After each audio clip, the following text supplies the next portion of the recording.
Beliau menyatakan dalam kurun waktu 35 sampai 40 tahun mendatang, setelah peristiwa G30 SPKI tahun 1965, maka PKI akan bangkit kembali.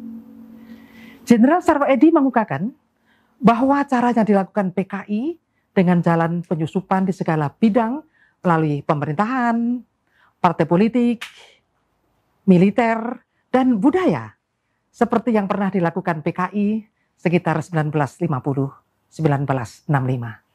Kesimpulan itu menurut Pak Sarwoedi berdasarkan dokumen-dokumen yang berhasil disita dan hasil interogasi terhadap anggota PKI yang tertangkap saat operasi-operasi yang dipimpinnya. Ternyata apa yang terjadi? Kini telah muncul komunis gaya baru KGB di sekitar kita. Banyak ciri-ciri dari komunis gaya baru, namun dengan durasi yang singkat, kami sampaikan 3 ciri terlebih dahulu, yaitu memutarbalikkan fakta, berdusta, dan intimidasi. Yang pertama, kita bicara tentang ciri memutarbalikkan fakta.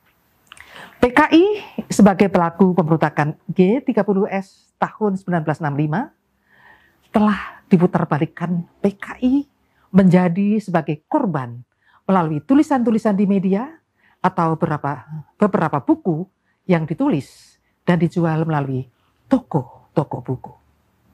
Ini merupakan pemilokan sejarah yang dilakukan pasca 1998. Memang kurikulum sejarah Indonesia pasca 1998 telah menghilangkan sejarah pemberontakan PKI 1948 dan 1965. Oleh karena itulah, para pelajar, bahkan mahasiswa, lebih percaya pada tulisan-tulisan yang mereka peroleh di media ataupun buku-buku yang ditulis oleh simpatisan PKI. Yang kedua, ciri berdusta. Berdusta atau berbohong sering dilontarkan para calon legislator atau para pejabat eksekutif. Seorang caleg dari partai tertentu berkampanye begini, nanti kalau saya menjadi anggota DPR RI akan mendorong pembebasan uang SPP di sekolah-sekolah. Setelah jadi, boro-boro ya bersuara seperti itu di DPR. Yang penting menang dulu dan bisa duduk sebagai anggota DPR. Masalah janji kan hanya sekedar janji. Kok gampangnya berdusta pada rakyat? Ada lagi seorang pejabat publik yang pada awalnya berbicara bagaimana cara menangkal korupsi di depan para staf dan pegawainya. Ini bahkan diviralkan melalui media sosial. Baru setahun menjabat, ia ditangkap KPK karena korupsi. Nah, ini merupakan kebohongan atau dusta yang nyata.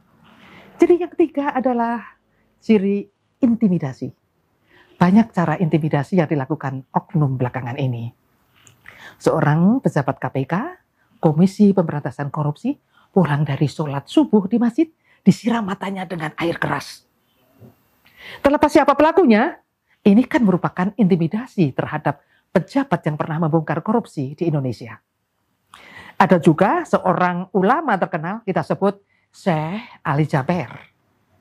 Beliau beberapa bulan lalu dianiaya dengan menggunakan senjata tajam saat memberikan ceramah di masjid salah satu provinsi Lampung.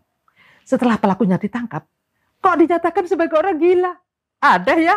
Masa orang gila kok bisa memilih ulama atau kiai untuk dianiaya? Nah, hal penganiayaan tersebut berkali-kali terjadi pada ulama-ulama kita di seluruh Indonesia. Ujungnya, setelah pemeriksaan, pelakunya dianggap tidak waras alias gila. Loh, kok seragam ya?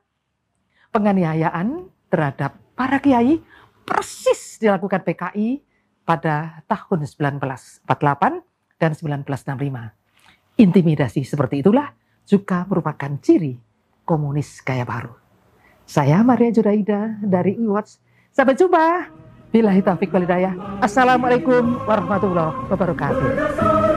Pancasila dasar negara, kobarkan semangat kita. pilihan